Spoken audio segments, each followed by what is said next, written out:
the online broadcast network, AFTERBUZZ TV. Over 20 million weekly downloads from over 200 countries and your #1 source in after-show entertainment.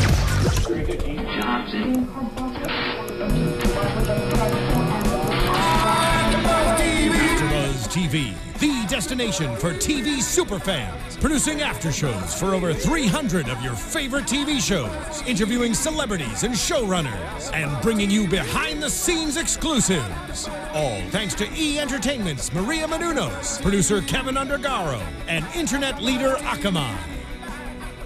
Now, let the buzz begin! Welcome, ladies and gentlemen, to episode 4 of season 4 of The Killing. Dream, baby, dream. Dream on. We've got Oriana Leo. Hi.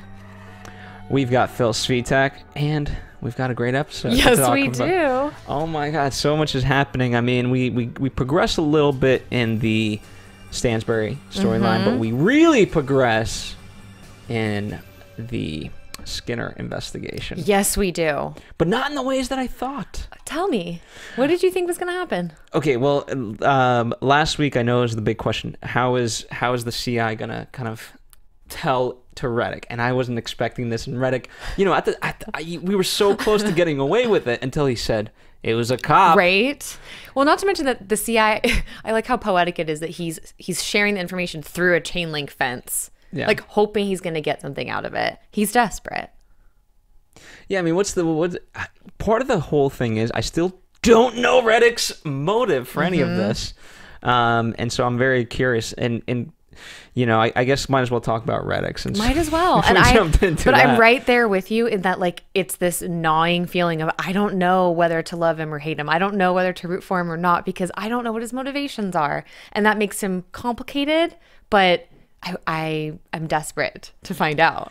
Yeah, and also in terms of Lyndon and Holder, which we'll obviously talk more at length, but it's like where they started off so good and like, okay, you can kind of get behind them. Now I'm torn there as well, and so it just makes this whole pot messier.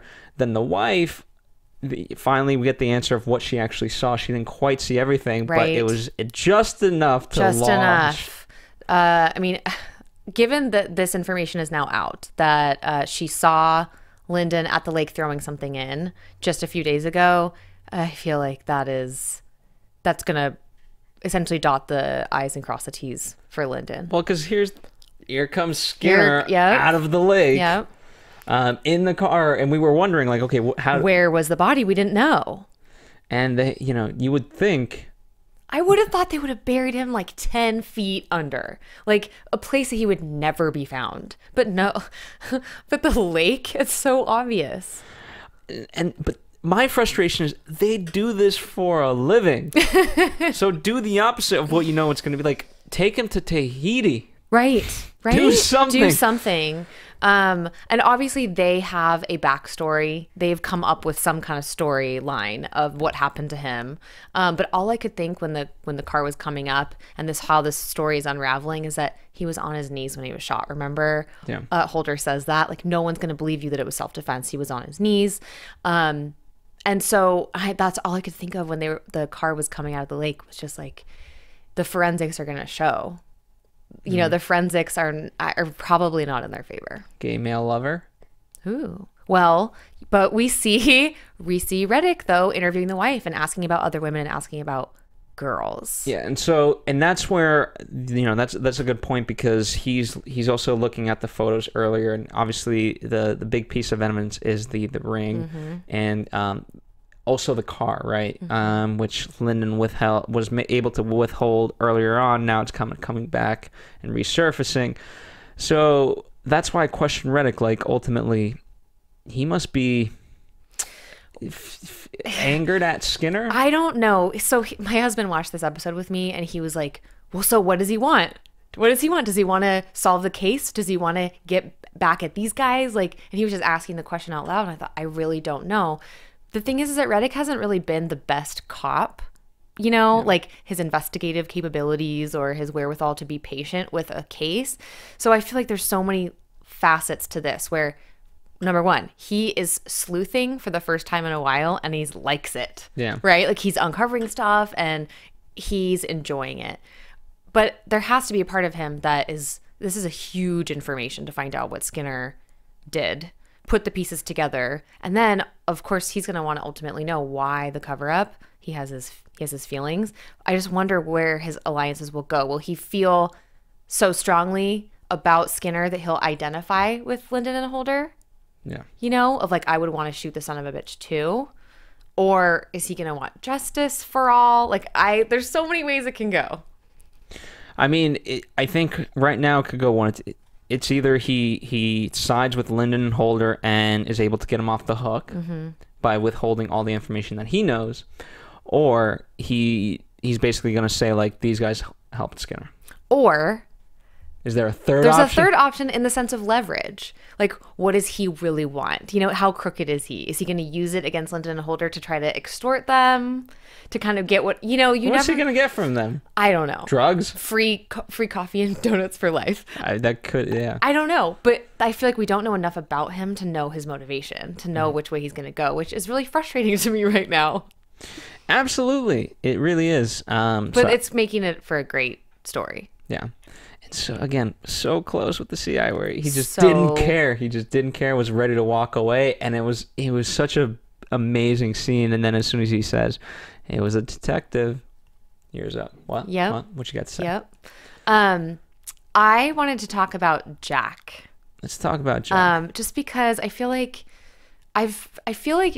we needed to have Jack in this episode. He needs to be in the storyline because it's getting hard to relate to Lyndon, in my opinion. Like she had that one saving moment when she hugged him at the end, but apart from that, right? It was becoming brutal. He just wants to connect to his mom, and she's so angry at everybody around her. And Maureen, is that her name? Her old social worker. Mm-hmm. The way she unleashes on her, she's completely out of control. I mean, we've seen her in different stages of losing it, but I feel like this is a whole new one where Jack really needs her. Jack is also the motivation to keep her out of prison. You know, like I wanted to see something more there of her being like, oh, my son, who I love, who I'm going to keep it together so I don't go to prison forever. I just feel like it's all over her head. It is, and we talked about the true nature of people, right? That, you know, you can say you love somebody 100 times, but if this is ultimately the way you act, like Holder was acting last episode, you know, then, okay, you're not. You're just ultimately deep down, you're an angry person. You can say that, like, you're doing this for Jack, but you're not. No. And also it goes to illustrate the kind of, like, the cycle of abuse, if you will, because you know, we know that Lyndon was abused or she was abandoned and she has major, major issues over it. But Jack doesn't have a chance in the sense that he's been abandoned over and over again by her. We find out that dad doesn't want him. So he has nowhere to go, you know, except for Butte in this ridiculously dysfunctional environment. And I just feel like we're watching her make the same mistake as her own mother did, who she sees in this episode. And we get to see that like moment of dynamic. That dynamic was crazy because she's really saying, you know, you don't have a right to talk to me. You don't have a right to be here. But when she sees how upset it makes her mother, she has like a tiny bit of tenderness. Yeah. What did you think about that scene? I thought, you know, at first I was trying to figure out their relationship, and then as soon as Lyndon says, like, you know, I've seen you watching and things like that, it really escalated quickly to a whole different point, and you know, I could see where Lyndon was coming from, but what pains me is that it can go one of two ways. You know, because she's known this pain, you know, other people go the opposite way and never repeat that mistake. Right. She's not doing that. She's not doing that. Just like with Holder, you know, you would think by Holder saying, like, you know, she says to him, like, hey, why you on drugs? And he shoots back like, oh, you're such a good parental unit. I'm taking advice from you. Right. And you would think like she'd try to disprove that. But you can't really prove that you're happy by being angry. No, happy. you really can't. And that's what she's being. Totally. I thought it was interesting. Like, I just felt so bad for Jack in that scene because she's just like, go wait in the car. And it's like, you've been telling this kid to wait in the car now for how many seasons? Like, he's older. You know, he grabs her arm and she gets really defensive about it. But it's like, how else is he supposed to communicate with her, connect to her, explain? She doesn't listen.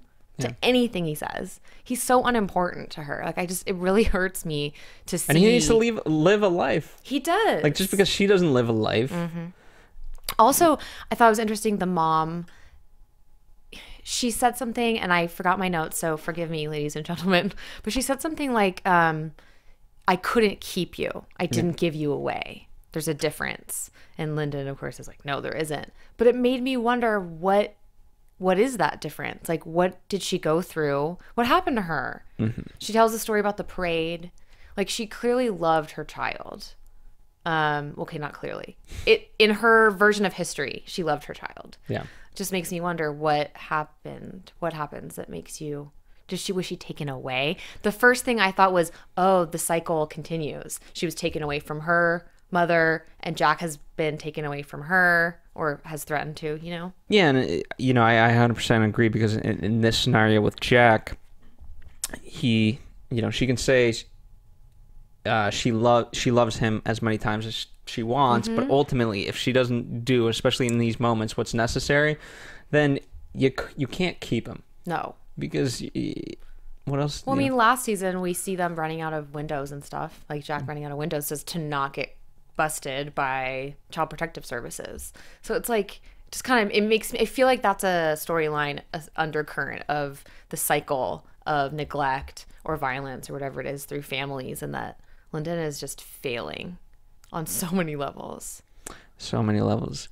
You know what could brighten Lyndon's day? What? All right. Lyndon, we all know she's a very, very busy person. But Yes.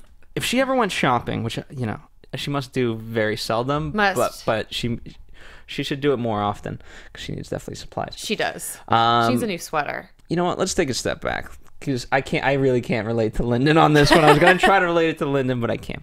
Most of us, we go shopping and we try to save money, and we try to do this by cutting out coupons, seeing which stores have the best deals.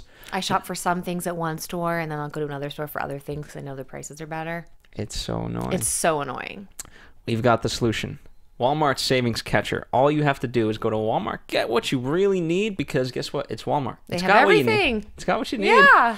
And then just buy it. Take home the receipt. Go to walmart.com/savingscatcher. Type in that receipt, and then through some amazing algorithm, it'll calculate all the savings that you're ultimately entitled to. And that's by comparing the cost of your items to others in the area? It's amazing. It's some kind of magical algorithm. It's amazing, and it gives you an e-gift card, so that way you now have money to go back to Walmart and repeat the cycle. This is a good cycle. There's bad cycles that we've been talking about. There's terrible cycles. This is a good cycle. So what you're telling me is that if I shop at Walmart, I put in my receipt on Savings Catcher, if there's other items that I could have saved elsewhere, they're going to give me that money. Absolutely. Holy moly. So I don't have to drive to multiple stores. I don't have to pay for parking or find parking. I can just stress-free. It is stress-free. Just go to one place. That's and you right. know you got the best price. I love it. Guaranteed. You know how you always look around, like, even when you're in the store, you're like, okay, which one's the cheapest? Yep. Yep. Or like whatever. Just get what you need. Just make it faster. I love it. Because guess what? You go home, walmart.com/savingscatcher, you type in that receipt, it all calculates it for you. Easy button. It's like your best friend. Yep. That was easy. Definitely Lyndon should take note of that. Lyndon needs to get a new sweater, and maybe some groceries, and she could do all that at Walmart. Yeah. At least delegate it to the son. Delegate it to somebody. He needs something to do. The poor kid. Oh my gosh. And you know what else I was thinking too is that if he doesn't get something to do, he's going to end up being a holder. Of being angry, too much time on your hands leads to drugs, violence, that Idle kind of hands stuff. are the devil's hand. What is it? Idle hands are the devil's playground. That's it. Yes. So let's, I know we talked about Jack, and we'll talk about Lyndon more in a bit, but in terms of Holder, I really like their interaction because she just went straight for it of like, you've been using, haven't you? And he's like, don't tell me what I need to be doing. Yep. There was a lot of F-bombs in this episode as well. I had a running tally, and I'm very mad at myself that I didn't bring my notes because there was there was way more than that. More than 15? Around there, probably. Okay. Yeah. That is a lot. Yeah. Luckily, it's on Netflix. I know. So we don't That's need why we love it. But she does. She calls him out. She does, and he's absolutely reverting to his narcissistic ways. But he's full of rage. I mean, he has no patience, and that's giving him away, that he can't, he's getting so angry over the littlest things consistently. And she says, you've been a total asshole for the last 24 hours. What is wrong with you? And then he demands to get out of the car, which is kind of suspicious. It is, but in this case, luckily, it was for a good cause. Yeah, Our Lady of Peace, where he likes to go and listen to the nuns sing. Is he gonna become better, do you think? I mean, I don't know. I mean, I really think we're just getting to see how complicated this whole situation is, how complicated he is as a person, how complicated addiction is, that, he wants to be better, but as we see in the NA meeting, like, he's got a real darkness that he's dealing with. Can we blame Lyndon for this? Because, again, given the fact that they only have each other, they need to be each other's therapists, and they haven't been. No. And that's why he ultimately snapped. Okay, but you could go back and say this is Lyndon's fault because she killed Skinner. And we could ultimately say it's Skinner's fault. Well, okay, it's Skinner's fault, but I mean, she pulled the trigger. He's saying, no, no, no, no, no, don't do it. She fires the kill shot, and, he does what a good partner does, I guess. But ultimately, like, he's not a stable person to be in this situation. So I feel like Lyndon really owes it to him. To be his therapist, to ask. And unfortunately, that kind of goes against her personality. But and she only has one winning quality, and it's tenacity. And it's like her biggest weakness and her best strength. Yeah. Right? But she's not going to be tenacious in, like, listening to him. She's only tenacious in asking and getting answers. But I mean, here's the problem. You have to do what's necessary. And it's human nature to do the least sufficient action that you deem within yourself, right? So that, and we all have different levels, right? Yes. So if for me, like, it's self-preservation / laziness. Yeah. And again, it's determined by the person. So for me, like, let's say for me, the least amount could be running 50 miles a day. For you, it could be 70. I like how I had more. Thanks. But in the sense of Lyndon, it's baffling to me because you need this to go well. So you wouldn't think, like, okay, you have someone who's quite unstable, so you better damn well check in on him every 2 seconds. You would think so, but and nurture him like a child. But her sense of self-preservation is really it's waning. Like, she's not doing anything to help herself. Yeah. At all.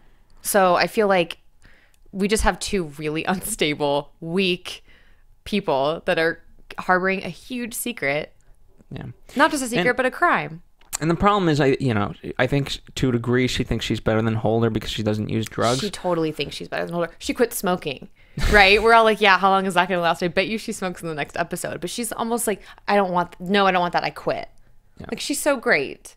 But she's not. Just because you don't do it, if you still exhibit certain behaviors, you're I don't know. So one might argue that you're worse. Yeah. I'm really curious about what's going on with Holder's home life. I'm hoping we see that. That's a prediction that will hopefully unravel. Yeah, because we don't know what's going on. Well, what we see him lose it on Lincoln, right? Oh, absolutely. That was a fun scene. That was a great scene. And, he's at the bus stop and he shakes him down, but he really loses it. And it's just, one of many scenes this episode that he has a short temper. I loved Lincoln's, what's wrong with you, guy? Yeah. He's so defiant. And he almost lost it with Kyle. Yep. That was a great scene, and that's where the Colonel just absolutely flipped out on them. Was like, all right, enough. I've been helping you. Yeah. Yeah, the Colonel is definitely, she does say, these are abused children. And she finally says it very plainly. Like, instead of just, Lyndon says, why are you protecting them? And she's just like, don't you understand? These kids may be wealthy, but they're damaged, and they don't trust anybody. And you're not helping. And, knowing now what we know, obviously we can backtrack and really kind of examine that of what that might have meant to Lyndon, because she is in that boat. Right. Holder perhaps too. Yeah. Because he's in that boat. It's all these damaged people, and it's like, but they're not able to step outside themselves. Yeah. And take a little bit more responsibility for their actions. It's like everything they do is justified. I think they're unable to have empathy. I think, you know, people always say like sympathy. I think Empathy. you require empathy. If you can at least start with empathy, sympathy we can get to sympathy. It's having any amount of compassion for another human being's condition. And I mean, we saw it with Holder with the street kids. I feel like he was able to relate to them. But that was you're talking about last season? Yeah, last season. Yeah, that's old news. I thought it was really interesting that Lincoln, I'm really interested about where this is going with Lincoln, because we get to see how dark and deranged he is. You know, he sends them to his house where it says his gun is there. Mm-hmm. And they see the pictures on the wall of the like pinups with their faces scratched out. And his mom is covering for him. Like, what kind of weird ass world do these people live in? Okay, hypothetical. Yes. You're still newlywed. Okay. What would you do if your son was like this? I would have... And you really felt like you had nothing, like... Okay, if my son had pictures like this, I would take them off the wall, put them in a book, take him to the therapist's office, and be like, this is disturbing. Please help my son. I'm not the kind of person that just looks the other way and hopes things change. They never change when you look the other way. No. You have to change them yourself.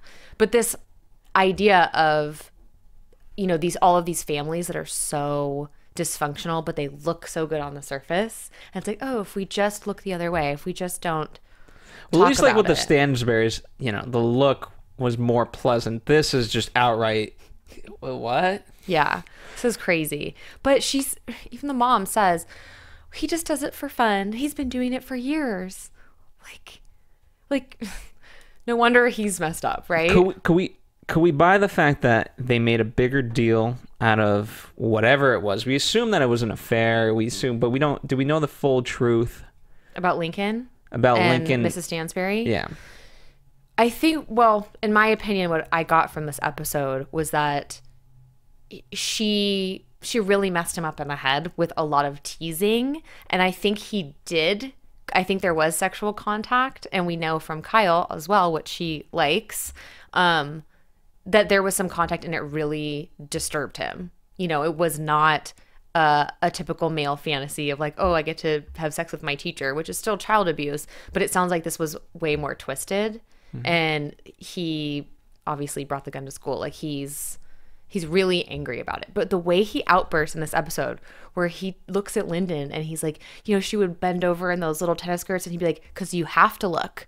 You have to. And he's staring right at her when he says that. And I'm like, what does he mean? Like, what did he do? I'm trying to think if I've seen this type of behavior. Which type of behavior? The booty. Okay, because exposing behavior. No, let's talk about this. Okay. Right in the most adult conversation. Okay. we can you know and not be immature about it, right? Okay. Because as a young kid, yes, you know, you definitely like, ooh, that's nice. Yeah. But I don't know if I can recall or if I've ever heard stories of going the full like, oh, you just have to look. I mean, there's so I think that's what the whole thing is with Mrs. Stansbury, is that she made them look. Like, there's definitely and like, participate. if you can see like if you're always like, yes. you can see a lot of cleavage. Okay. And it's like, let's break it down for a second from a woman's perspective. Do it. Okay, so as a woman, we have our powers of persuasion, and you know how to dress for your figure, and you know, especially as you get older and you're a woman of Mrs. Stansbury's age. I'm not quite there yet, but you know what works. You know what doesn't work. I know how to dress so that no one will look twice. I know how to dress so that everyone will look. And that's a conscious choice of like, everyone's going to look at me. That is a certain personality. And I think taken to the extreme, that's really dangerous. And that's what Mrs. Stansbury was exhibiting, is you like literally putting her butt out there so that these kids had no choice. Yeah. They have to see it. If someone's going to walk naked through your room, or a streaker, that's what a streaker does. A streaker's like, everyone must see me naked. You know, everyone's going to look at me. So I think there's that level of forcing the young men to participate in something that they know is wrong, but by taking advantage of their nature. Their innocence. Their innocence and their hormones, you know? So I feel like that's what he meant when he said, like, we had to. Or we also know from Kyle that she liked to be touched. So what was she doing to like make them participate? I don't know. Well, as a tennis instructor, like, right, it's the reverse of like a guy teaching a girl how to play pool, where he's like right over her shoulder and like massaging her. You know what I mean? Yeah. And that's creepy. And like it could be reverse It could of that be for reversed, tennis. but Like, hold also the racket this way. just her being, you know, out on the tennis court and like purposefully showing her body, and who knows what she's wearing under that little tennis skirt. Like, she's driving them crazy. Yeah. She's driving these kids crazy on purpose because... And not to be perverse, like imagine if she didn't wear like underwear. Yeah. Can you imagine being a kid? Like, really think about what that would be like. It would probably be amazing the first time, and then after I'm gonna that, try not to think about it would that. get really scary though, It because would. it's like it's your teacher. This is this is someone's mom. Like, is someone gonna find out? And clearly, Lincoln was already damaged. He could not handle that going on, and who knows? Maybe he fell in love with her. I don't know. That's what Holder suggests. Or he was forced to fall in love. You know, it could be one of those. Right, but that's what Holder suggests, of like, she wouldn't be with you, would she, kind of thing. Exactly. So I don't know. We're not going to know, but here's the thing. If she's participating in this and she's abusing her son as well, there's obviously some pathology there. Like, I don't think that you behave that way because your husband's not giving it to you. I think that would be, you just go have an affair. You wouldn't prey on, you know, children. Yeah. So there's obviously a pathology there that everyone shares, or at least the daughter being naked and letting the neighbor photograph her. And then the littlest daughter having the nightmares. Like, something bad happened to her with the monster in the closet. Somebody was abusing her, I'm sure. So it just seems like this really nasty environment that now it's anyone's guess. Yeah, it's, you know, no one is innocent, certainly. Well, no. And then Kyle starts having these, like, not quite flashbacks, but dreams where there's almost like this emotional level that's coming to the surface. I feel like we're watching. So I want to know, is it 100% dreams or is it reality? Because when they're talking about, we're talking about Osama bin Laden, the gun and the note. Yes. I think those are real. And who did it? I think it's Lincoln. Even though it's really obvious. Okay. Lincoln we had the slapping scene, okay, which we'll talk about later. But how much did he enjoy that? He did. He loved it. But who set it up? AJ. So it wasn't up to Lincoln to set that up. No. It was up to AJ. I know. And so what do we Why think did about perfect little AJ? I know. We had him on the phone. I know. Episode 2 when I was praising him, and now this little bastard. I know. And, well, so now that we saw this, it does kind of make me think about, like, the two-gun theory. Like, maybe there were two of them in the house. Maybe the two of them did it. One was supposed to kill Kyle. One was supposed to kill the rest of the family. Like, I don't know. But seeing the note, he had the note in the classroom, and he had the note in his room that had intimate knowledge of the crime scene. So obviously someone at the school did it, or some ones did it. So these two guys they're looking good for it, but it's more like the glee they took in this beating of Kyle.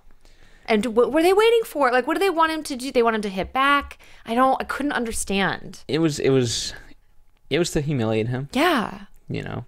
Knowing first but they AJ knew he would take it. First AJ was testing him. Yeah. It was either let this happen or don't. And he didn't. So it was like, okay, you failed test 1. Test number 2, hit me. Oh. And again, especially in these types of schools, it's such a male chauvinist. It's, okay, hit me. You don't want to hit me? Fine. Let's see if you can hit your enemy. Right. You don't want to hit your enemy either? Yes. Fine. Psychological warfare on this poor kid. And also, it's more on the subject of the cycle of violence. Of, like, all these kids have come from some kind of violent, you know, experience, or they have a tendency towards violence. We find out even Kyle, you know, pushed his mom, who was abusing him, and broke her wrist, and that's why he gets sent there. I mean, they all have these histories.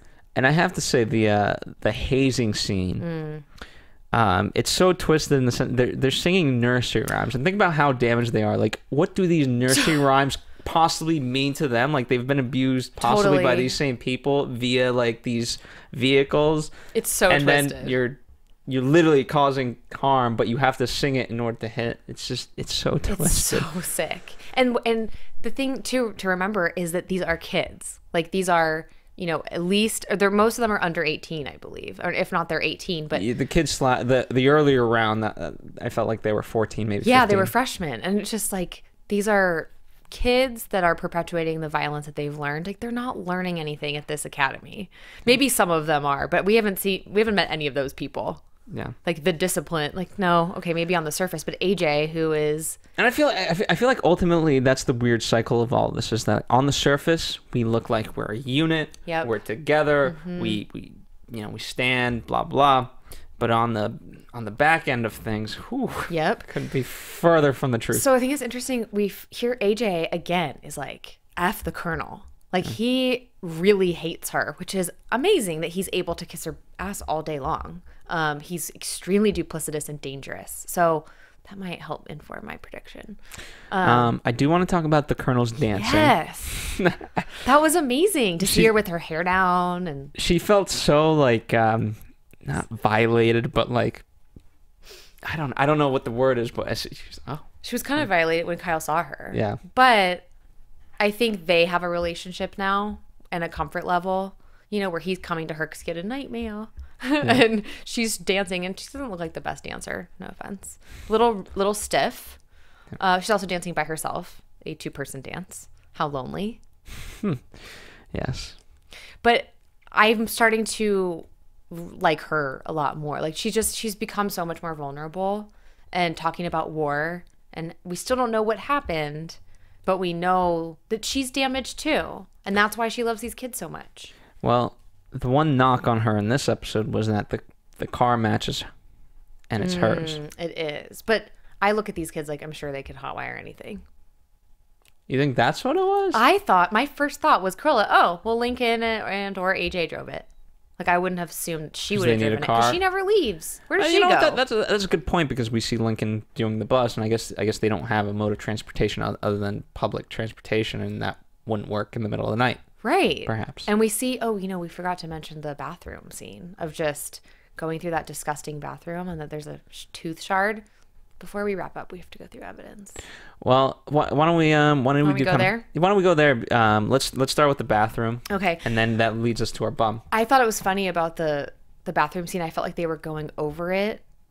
It's very slowly. Like they're talking, they're going back and forth. This place is so disgusting. And to watch Lyndon like put the flashlight around the toilet, and there's piss in the toilet bowl. Like it's so dirty and filthy. But she's got this hunch. Yeah. And she's right. She sees the pin on the bum. Yeah. We didn't get much information out of him, but no. at least we're led in this direction. Yeah. Now, when one of the things, so talking about the Colonel and talking about evidence, obviously this is post Osama bin Laden class and the game plan. Kyle wants to call Lyndon. This is the first time that he wants to reach out to Lyndon, but who should stop him? Yes, obviously Lincoln, but the Colonel. Yes. And she locks him away. What does this mean? Oh my gosh. This is where, everything I said previously is called into question, because she seems like, I'm damaged, that's why I love these kids. But that is not the way you love a kid that's in pain or hurting, to lock him in his room against his will. Like, I don't know what to make of it. Yeah. I really feel like maybe she's just as duplicitous as AJ. Like maybe she's got that loving side of her, and then on top of it she's just self-preservation. Yeah. I don't know. And I don't know what to make of it, because I feel like I believe him, and I feel like he's a sitting duck, and I'm really the window. Oh, she's like, you'll be safe in here, and I'm just looking at the window going, someone can just open it. A sniper rifle can shoot. Right? A gun. AJ's good with the gun. Right? Like it does seem a little fishy that she does this. Yes. Before we fully head into predictions, this will kind of be the start of it. The car comes up out of the lake, and we get the 2-shot of them slowly going closer and closer and closer and closer until we get to pretty much a close-up of Lyndon. And cut. I feel like I feel desperate for these characters. I don't think anything good can come of it, unless Riddick is their saving grace, that he wants to nail Skinner more than he wants to nail them. It's like the only chance they have. Well, with that, let's get into some predictions. And now, your AFTERBUZZ TV predictions. There's that Riddick looks over to her. Yes. They're separated by the car, and he just looks over, and she's very intent on. They're both very stoic. They don't you know, don't say anything. Don't act like anything. Just be there. And Riddick's waiting for any glimmer of anything. I am interested to see how we get to see more about Lincoln and AJ and what the hell is going on with those two. Like Kyle, I feel so sad for him. I really don't think that he did it. At this point, I really think that there's a lot, but there's got to be more to the story. And I feel like Lincoln and AJ are so sadistic in the way they treated him that I don't know. I think it's them. I think it's the two of them. That's my prediction. Wow. All right. Throwing it out there. Yeah, well, it'll be interesting. I can't predict who quite it is. It's, you know, we still have the girl on the back burner. I'm trying to think of all the people that are kind of in this place, but you know. Well, and the evidence is mounting because we have the tooth shard, and they're looking for bloody clothes, and they've got the pin. So the evidence is mounting that somebody from that school ditched their clothes. Yeah. So it's just a matter of who it points to. Very interesting. Well, thank you guys for joining us yet again on another episode of The Killing, Season 4, Episode 4. We'll be back not Monday, but we will be back Tuesday due to Labor Day weekend. Yeah. And we'll be talking about Episode 5. So much fun stuff there. And then after that, we get all our answers. It's going to be very exciting. Really exciting. To know that I've held off and you've held off. Yep. Exercise and discipline. You're looking at it right here. I know. Thank you guys for joining us. Let us know. Most of you probably have seen the entire series.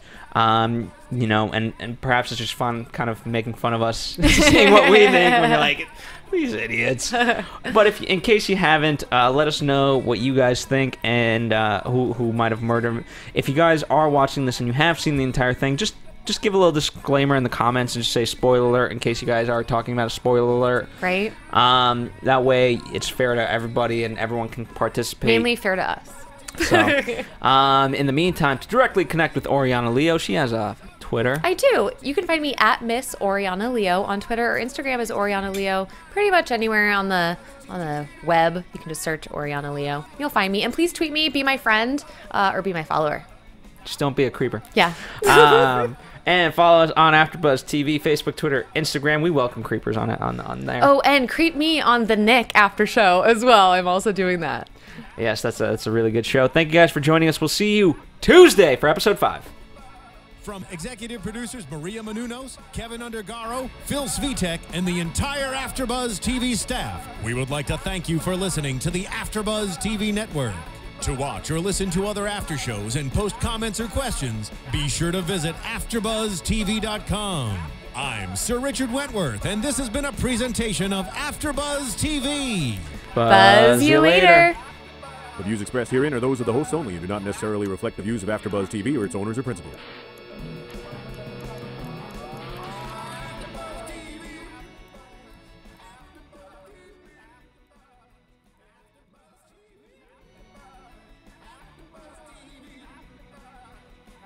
Thank you for watching AfterBuzz TV on YouTube. For more of your favorite after shows and interviews, subscribe to our channel here, and be sure to share your opinion on the episode in the comment section below here. We'd love to see what you guys are buzzing about. Thanks again. Buzz you later.